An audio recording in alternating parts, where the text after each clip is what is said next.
All right, this one's going to have to be a little bit quicker because, as you might be able to see, it's starting to rain in Florida, unbelievably. Props to Governor DeSantis for telling Joe Biden to go fuck himself. No one's going to refer to that dipshit as the president. No one wants to. No one thinks he is. We've all said he's not the rightful president, so don't care that you want him to be addressed as the president, Joe Biden.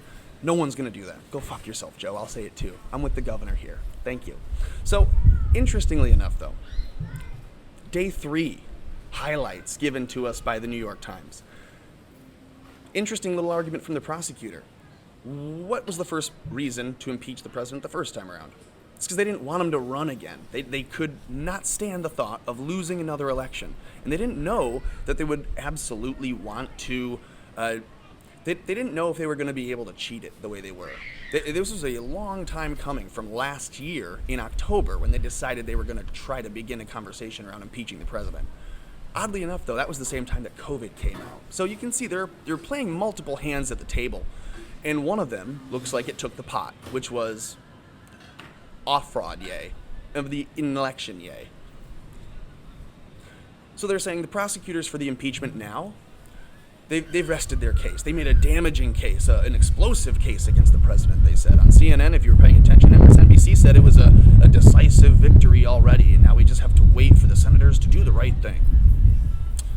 Well, it doesn't sound like they're as confident as the news media, because the prosecutors are also saying that Trump can and will do this again if he's not convicted. So again, it doesn't matter if he's guilty. Doesn't matter if he's innocent. Doesn't matter if they find him not guilty. They're arguing to find him guilty anyways, no matter what the evidence says, because otherwise he could become president again, and he will. They say House managers used these words and videos of the rioters at the Capitol to argue that the attack was carried out at the behest of the former president, Donald J. Trump. The Senate will reconvene at noon Friday. So this is yesterday. The prosecution rests, saying if Trump is not convicted, it sets a new terrible standard for presidential misconduct. Really? Really? I don't believe Bill Clinton was impeached and convicted for getting a blowy in the Oval. That's definitely more misconduct than saying we're going to fight for our rights and fight for what we believe in. They say we're fighting for Trump. Impeachment managers leverage rioters' own words. Yeah, we're fighting for Trump. Just like Swalwell said, we're going to fight. Just like you saw 23 minutes of evidence entered into the record where different senators and congressmen and other elected and some appointed officials had said we're going to fight. We're going to take it to the House. We're going to kick their teeth in. We're going to hurt people. We're going to do all these things that they had said about Trump and Trump supporters, and they don't like that Trump said we're going to fight back against that. He's going to fight us? Oh no, we don't want to pick a fight. We don't want to fight a fight. They just picked the biggest fight ever, and it's a shit fight. They want to call the mud monster the big bad evil guy. Orange Man Bad has not even begun. See, now he's untethered. Now he's not the president anymore. So he doesn't have to act presidential. You want to talk about misconduct, you're about to see some over the next 4 years. They said, remember this day forever, Trump had said, they're quoting him. Democrats are heeding that advice. So if he's not convicted, it's going to set a terrible new standard of, I guess, people being innocent, not going to prison, or being found guilty of anything. And this isn't criminal, so they're not going to find him guilty and send him anywhere. They just want to say, yeah, therefore you can't run for office anymore. The House Democrats prosecuting former President Donald J. Trump. I'll just restart that. The House Democrats prosecuting former President Donald J. Trump rest their case, branding him a clear and present danger to the United States democracy, who could sow new violence like the deadly assault on the Capitol last month. It's only deadly for Trump supporters. No one else died. Isn't that strange? Only people that were shooting people were cops.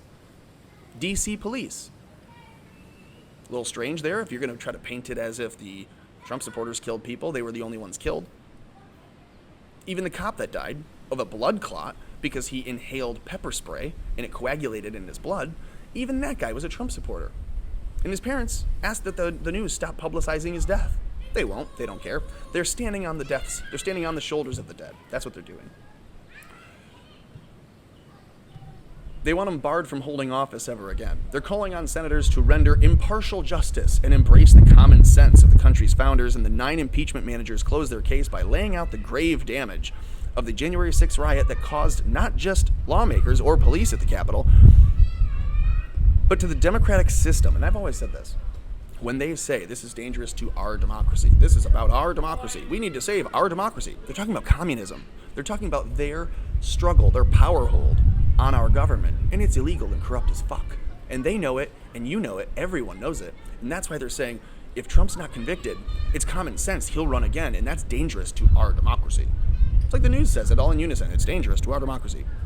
Senators, America, we need to exercise our common sense about what happened, Jamie Raskin said. Jamie has no common sense. He says, let's not get caught up in the outlandish lawyers' theories here. Exercise your common sense and about what just took place in our country. But zoom out. Look for the past year. What happened over the past year in the country? And then try to tell me that one day is one man's fault.